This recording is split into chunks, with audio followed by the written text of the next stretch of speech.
Welcome to the One Hand at a Time podcast. I'm your host, Chris Welton. And today's really cool because the individual who's on this call with us today, or on the actual video, I was on his podcast for the third time recently. And I haven't been on any other podcast that many. Well, there's one other podcast I have been, but this podcast 3 times with him. And he's been a big supporter of the One Jordan brand. And then with our new book coming out and just me overall. And it's time to make sure I can return the favor to a friend of mine. And I want to welcome you to the call, John Gallagher. Hey, Chris, looking forward to this, and I'm very grateful for the opportunity. Yeah, 3 times. I don't have that many folks on there 3 times. I've only had 2 or 3, and I know certainly that our conversations, hopefully as we've continued to grow as leaders and coaches over the years, we've done this and adding more value, but certainly you've added value, and I'm looking forward to seeing what I can do to add value for your listeners as well. Yeah, I know they'll get a ton of value out of it because every time I hear you speak, there's always a nugget or 2 I take away. And, you know, I'm the biggest R&D guy in the world. I'll rip off and duplicate things and try to figure out ways to make them better.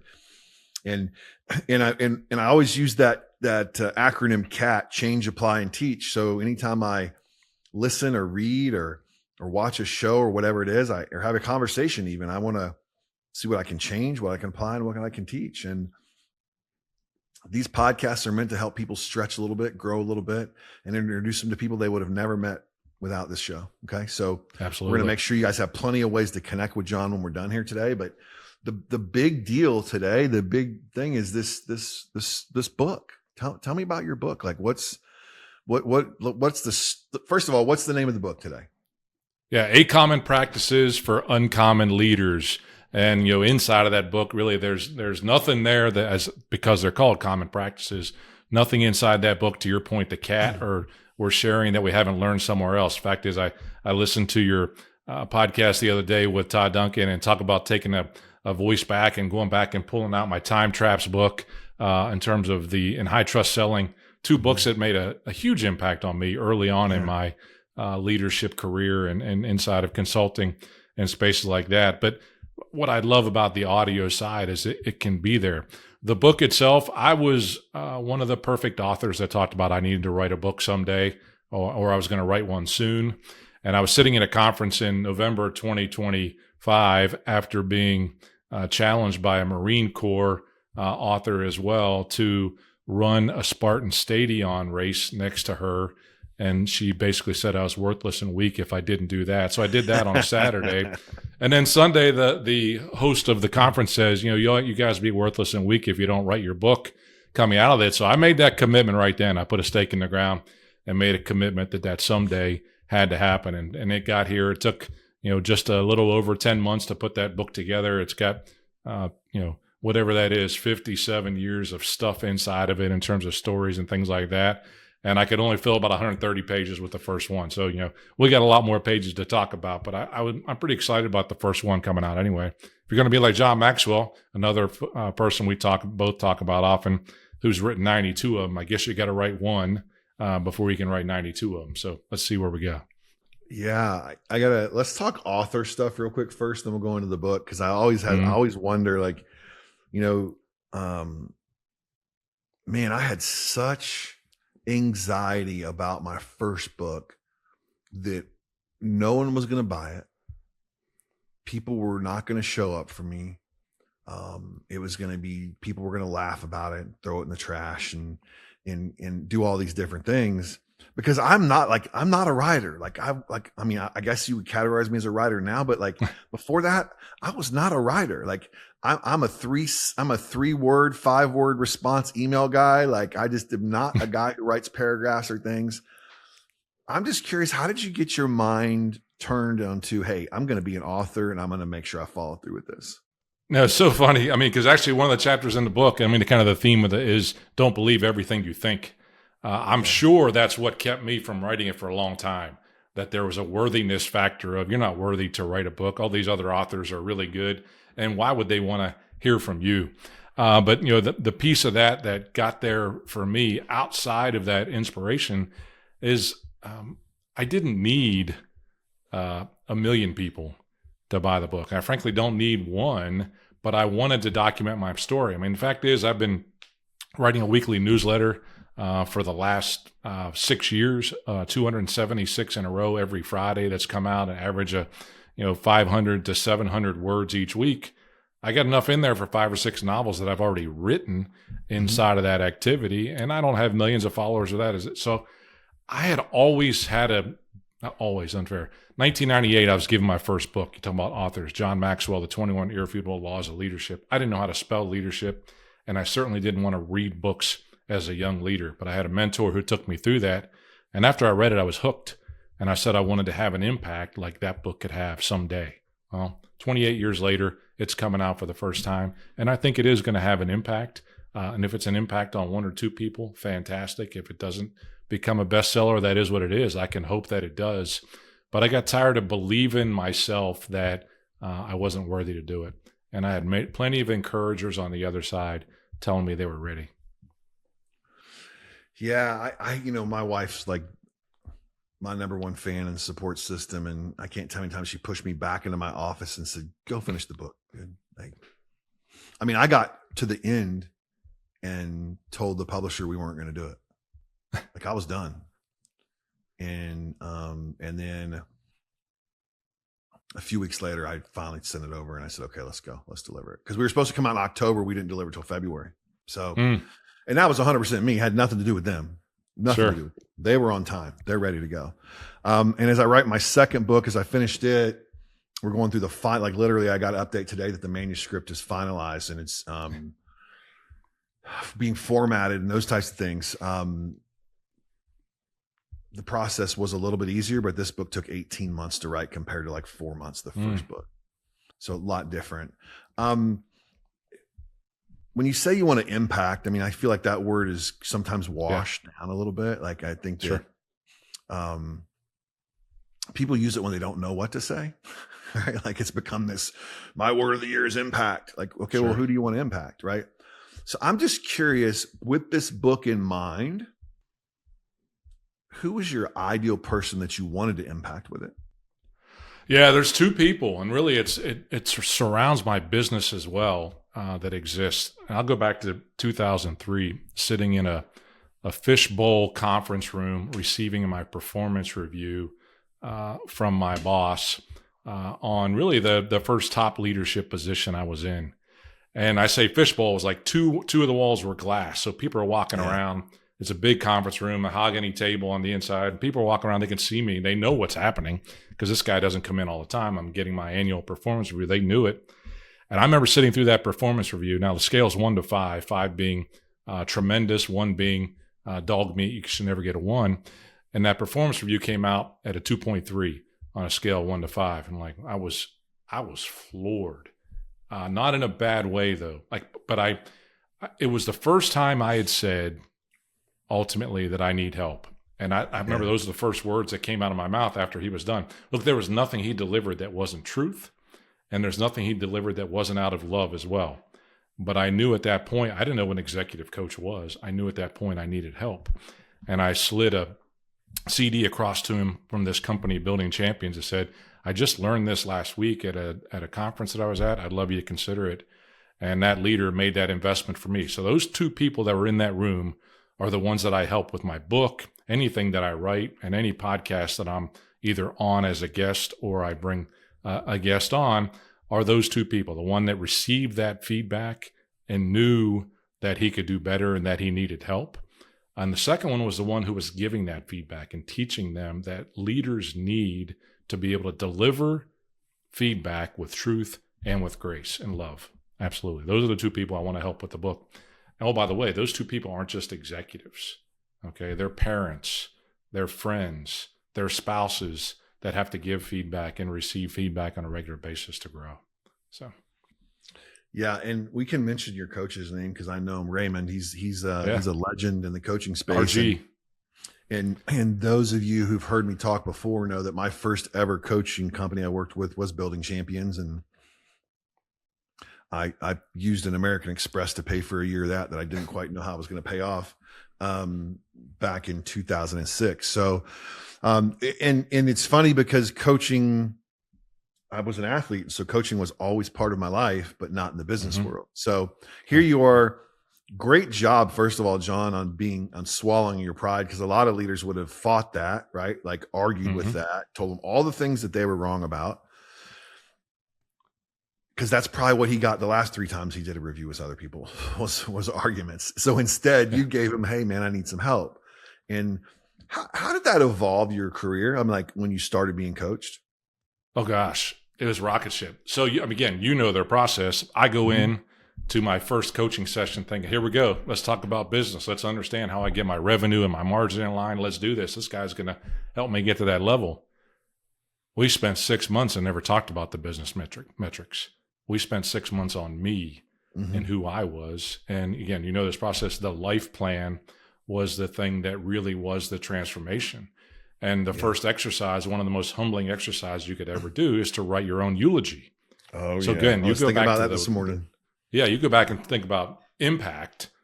Okay, part of the impact definition as well, a word that you're right can be overused. But as I look at it, I don't have a eulogy anymore, but I talk about the greatest story ever told. Somebody's going to be in a room one day and somebody's going to ask them a question. Name 5 people who have made a positive impact on your life.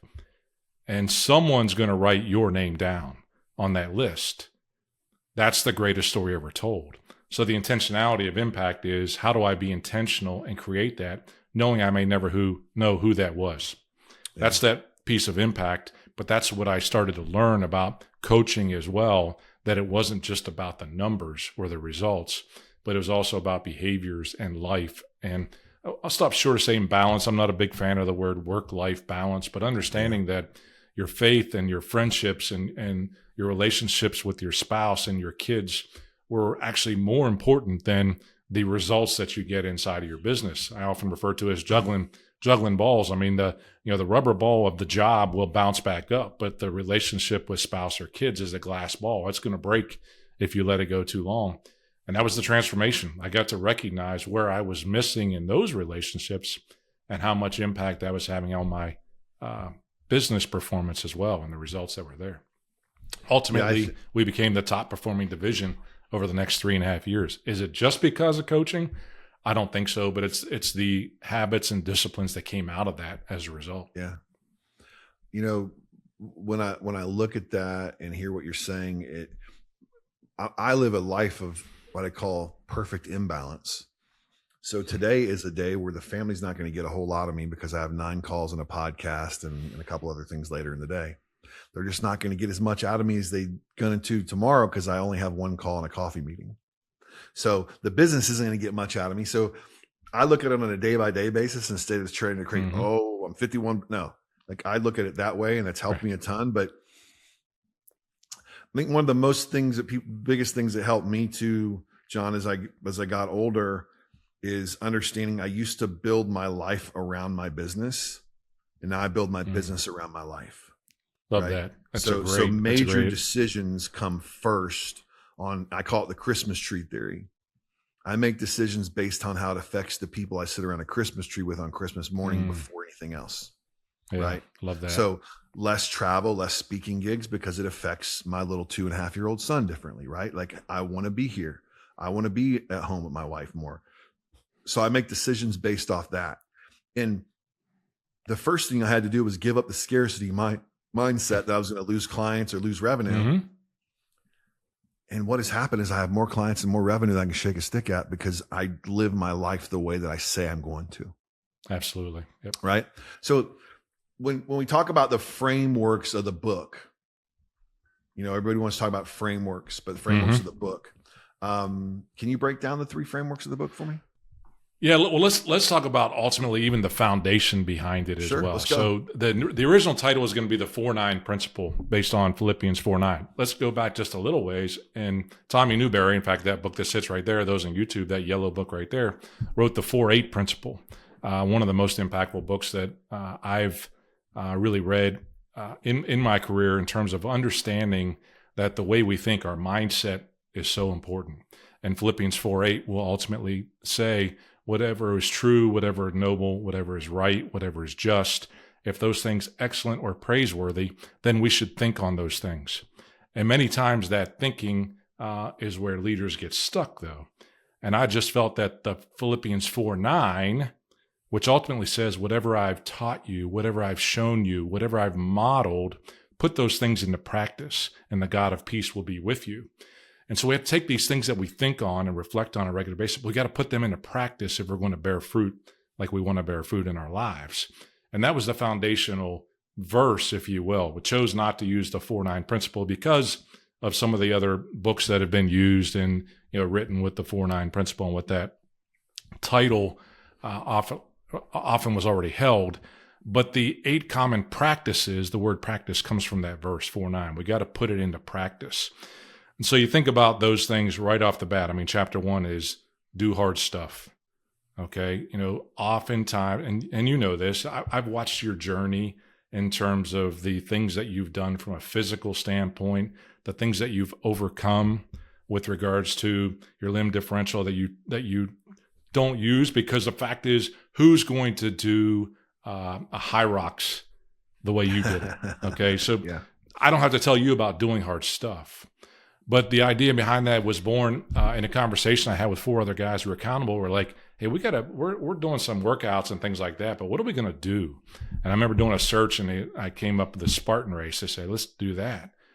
And we all decided that day, put that time, bought that ticket that day, and said, we're going to do this race in 5 months. So we're going to train for it and get it done. And so that doing hard stuff, in my 50s that I never would have done in my 30s is very important with regards to those practices. Too many times back in the thought, we're ready, aim, and we never get to fire. And so we got to take those practices to really make that happen. And then it flows all the way through. While it doesn't flow in order, it's just those 8 points. Things like collect awesome people. Okay, again, common practice, not breakthrough or earth-shattering with regards to the title, but we got to do that intentionally before we need people. And it finishes up with the afterword that I wrote when I was done. I'm like, I don't think the book's done yet. I think we got to write something else. It's the day 91 mindset. So you're old enough to remember Tim Horton in the P90X. You've done 75 hard. You get that as well. But I remember the P90X world even before 75 hard. It's like, what do you do on day 91 when you're done with P90X? It was the day 91 mindset that says, I'm not done. I don't just get to walk away and say, I've done it and I'm going to go forward. No, the uncommon leader says, what's next? They say, I'm going to do it again, whatever that is. Will we find something else hard to do on day 91 versus resting? So the foundation really is about action. The foundation is about recognizing that our mindset is very important, but if we don't ever act on the things that we've learned, it won't get done. Yeah. It's just like the people that read all the books and go to all the events and never take action. Right. Exactly. And right. I was that guy. I spent a lot of money going to events, and I thought everyone was going to change my career. And it did for like 45 minutes. Mm-hmm. It did for the flight. I think it was Todd. You and Todd talked about that on your recent podcast, is that if we don't do something within the first 72 hours, 95% of it goes away. We never do it. I mean that's crazy. Yeah. To think what we've invested in ourselves and let it go away and put it on binders on our shelf and never done anything about it. Yeah. When I wrote my books, and I was always like, okay, how can I get people to actually read the whole book? How can I get people involved? Because we know the stats say that it's like less than 30% of people read the book all the way through. Right? All the way through. And that's a Kindle stat, right? So that's real stuff. And then the average book number of pages that get read is way less than you would think when it comes to pages. So you're at 150, you're at the sweet spot, right? And I know your guy that runs the company that helped you with that book is a genius, and he knows because a lot of the best books sold in the last several years he had something to do with. But when you looked at the book as you were putting the frameworks together and trying to decide where everything went, did you have a plan in place? How do I keep people glued to their seats to get them to finish this book? If I'm being brutally honest, I don't think it was a plan, because I even look at it if I look at those 8 practices, do they flow in order? They really don't flow in order. Can I pull one of those practices off the shelf and practice that one and go back to it? Absolutely. One of the ways I try to keep people glued to the book and go to the next one is have reflective questions at the end and leave them room to take notes at the end of each chapter. I put a QR code with a conversation that I've had already about that on the podcast or somewhere else. And so I'm linking them back to here's more that you can get from it as well. And those are two things of stickiness I'm trying to create to keep them inside of that book. Yeah, I even get a little bit concerned to your point about how do I make sure they get to that afterward? Because I think that last part is actually where a lot of that power is. Like when you're done, okay, when we think we're done, really we've just begun. And we don't see this word as retirement as something that should be in our vocabulary. I mean, it should be something that we're using it all up until that day where we can't use it anymore and give back. The days of saying I'm going to retire at 62 and I'm done and I'm checking out. No, that's when we were not called to be that way. We were called to make disciples of all nations. We were told, we were not asked, in the space of Matthew 28 and what that really means to us. And so that also means we're supposed to use it up. And when we're still here on the earth, we got a purpose to be here, and that's to add value. Again, back to the question, I wasn't intentional about that as much as saying, how do I make each one of these such that they can take action tomorrow from each of these concepts? Okay. Do you have any personal stories that relate to the concepts? Absolutely. I think each one of them, I try to start each of those chapters with one of those stories. I'll say this, the Write the Scary Book is something that's been really important to me. And I was, and that's a concept that's in there. Like, what does that mean? Again, back to, I may not be the expert in this space, but I've got something to add value. And I was talking with someone, a client, about setting goals. And I talked about a SMART goal. I mean, from Boston. And they're saying, you mean SMART goals? I said, no, I mean something a little bit different. SMART goals are specific, measurable, action-oriented, realistic, and time-based. And the uncommon leader really has no space in the world for realistic. So I changed the R to an H, and I say it's got to be in a space that heaven helps us. And so setting big goals. And I love talking to clients in the business world, but really getting them to think about how that relates to their personal life first. So I've got a client who talked about a realistic goal of losing 10 pounds. And I spoke with her and I said, what would it look like if you put the goal out there of 50 pounds? She says, I don't think I could do that by myself. I said, exactly. Mm-hmm. You need someone else in that space to help you. It's a heaven help you kind of goal. It is a goal that somebody has to ask for help inside of that space. And she could have got to 10 pounds and celebrated that and hit that goal as a realistic goal. Or she could be where she is today. And at 42 pounds, she says, I'm almost there to 50. Yeah. So those are the type of stories that really are fun to see the outcome of short practices like that. That's one of the ones that's one of my favorites to talk about. No, I love that. And I think the importance of embedding real stories into frameworks is why people will learn. Like they'll actually take that. And I was talking with a client right before I got on here. He's giving a big talk Saturday at this for a football team. And I'm like, I need you to embed some more of that personal grit in there because there's only two times when people aren't daydreaming. One's when they're asleep and the other one's when they're being told a story. Everybody else is daydreaming. Like it just is. So when you're at a conference next time and a guy's all he's doing is talking about slides, look at all the people that are on their phones and not paying attention. Right. So so the stories are so important to keep people absolutely brought in there. And then it's like, that's like me, right? Like that's the comparison there is huge, right? When we do that.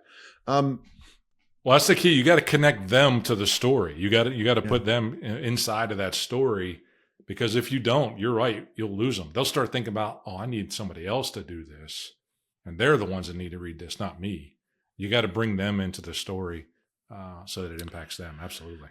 Yeah, and here's a cheat code, everybody. When you're reading a book that is that has the questions at the end of each chapter, do them while you're reading it. Don't do it and say you're going to go back, because I've got stacks of books behind me where I was supposed to go back and do it, and I didn't. And about a year and a half ago, I changed how I read books. So those of you that can see this on YouTube, and I'll tell you the ones that are on podcasts that can't. But the current book I'm reading right now is John Maxwell, How to Get a Return on Failure. Oh, right. Great book. So you can see, John can see all the tabs. Mm-hmm. So I tab all these pages like my grandmother used to tab her Bible, and she would yell at me and find a verse while she was yelling at me. But they're all tabbed, and inside each tab is notes and highlights on pages, and the color tabs mean different things. That's for a client. I should use this in a keynote. I should use this on a podcast. This is for this particular client. So I turn my books into actual workbooks that I'm learning from, right? And probably the main reason I do that, my reading comprehension isn't the best, but boy, when I do it this way, I know I can always go back and draw from it. So when you read John's book, buy some of these little Post-it tabs and get your highlighter out and use it, work it, man. Like work the book. And when I've done that's that, why I love to hold a book so long, hold a book as well. The tactile feel of a paper book versus, reading it on Kindle or listening on audio, which can be effective, but it becomes very difficult to tab the audio book and dangerous if you're doing that while you're driving. The next cheat on that too, I learned from Alex Hermosi, which is what I've done the last couple of times I've read, is I buy the audiobook too. And like this one right now, John's reading it to me every morning. Oh. I'm reading along with him, but he's reading it to me. So I'm reading it and I'm hearing it and I'm implementing it way faster. Okay. Are you going to have an audiobook, John? I am going to have an audiobook. Yes. In fact, I was just we kind of chatted before we hit the record button. For your listeners, I'd love to offer a free copy of the audiobook if they go out and purchase, either the Kindle or the hardback version of the book. Just send me a note and mention this podcast, and I'll send them a free copy of the audiobook as well. Absolutely. Yeah. Well, that's very generous. And we'll make sure we have all the contact information in the notes for you, John, so they can reach out. I haven't done an audiobook yet. I didn't do it for One Jordan. I've been asked multiple times to do it. So we're updating One Jordan in February. We're going to have a new updated release. We've got like 5 new chapters we're going to add. We're going to pull a couple of chapters out because unfortunately a couple of the people I wrote about turned out to be not very good people. So we're going to pull them out of the book. And we're going to add 5 new chapters, and then we're going to do an audio book and release them at the same time. So we will have that come eventually, but the reason why I haven't done it, I'm a slow reader and I don't want to go spend 9 hours reading. That's it. Like, I just got to be honest with you. That's the reason why. So, but have you done the process yet of the audiobook? I did. I mean, I self-recorded this one, so we shall see how it comes out in terms of putting it on Riverside. I know I've been told many times, and my wife will get up, so I'm looking to see if she's going to peek in here, that I've got a radio face anyway. And the person I learned that from was Bill Hart, who said that first, and I tell him I use that all the time. But I enjoyed reading the book. Look, and I love the idea of Return on Failure, listening to a John Maxwell book with his voice in the background, because once you hear them, you absolutely can hear them when you're reading the words. Yeah. So many different things. Jim Quick would say, don't do that because it slows you down reading. But for me, it's better to slow down and when I'm reading. And so I actually enjoyed that. Just, podcasts like this, I do enjoy. Honestly, I'll never listen to it. Partly because I can't stand to listen to my own voice, but I think other folks will find value in it. Absolutely. I'm the same way. That's why it's so hard with all the content I do when I'm speaking. I'm like, that just doesn't sound good. It doesn't matter what it is. Right. And I really try to study the way I am on stage to get better with I call it, doing game film. Sure. But mainly I do that for mannerisms. I'll turn the volume off and I'll watch myself on stage for 45 minutes. And I'll go, what was that? Like, what was that look on my face? Like, so then I'll turn the volume on and try to figure out what that story was, because that's like one of the worst looks ever. But so I'm with you 100% on that. All right. So when is I mean, I have heard that tip before. It's not a framework in my book, but if you want to really get better at presenting, watch it 3 times. One without your voice, just a video. One with just your voice and no video, and then go back and watch the audio and the picture. And you'll learn so much, to your point, watching that game film. If you're a pro, you got to watch your game film, right? Like that's a big thing. When's the official release? Yeah, August 25th will be the release date. And so we're been working on that. There have been a few glitches in the self-publishing world that I'll be learning from and making better for the next one, whenever that is. I do not have the next one on the calendar yet, but I suspect there will be one going forward. But the full release is August 25th on Amazon. Yeah, well, this podcast will probably be out on the 26th of August, so just the day after. So hopefully we'll get some action from that. We'll get Excellent. it out as That'd soon be as we fantastic can for you, John. Yeah, I'll talk to, as soon as we're done, I'll call Logan and have him expedite and put it at the front of the line. So we'll make sure to get that done Appreciate for you. That. Yeah. Anything else you want to cover before we wrap this thing up today? Chris, again, I think I touched on that day 91 mindset that exists with regards that once you get done, with the book, you've really just begun, and it's a matter of turning it into action. My hope is that you mentioned, you talked about this in terms of keeping them in the book. Certainly, I love the concept of sticky notes, and I love the framework that you have with regards to different color stickies and things like that. For me, it's dog ears and highlights, and I'm hopeful that people will dog ear the pages, highlight the pages, and go back and read those keynotes again, and that it will make an impact for them and bear fruit in their lives. Look, I said this at the end, many people to be thankful for the first one to come out. But as a man of faith, it really is back to that word of impact that I'm looking to have, that, my words are the intention that will bear fruit in the lives of others. And that if they share this, that's when we really start to multiply and see kingdom impact, is when they're sharing it with others. Look, there's nothing that's been written in this book that hasn't been written before. Every book written is somehow twisted around on the 7 habits of highly effective people, Think and Grow Rich in the Bible. So there's no original information. It's just a matter of finding your listener and their voice that they hear the best. And I hope it makes an impact like that. So I hope that it will do that.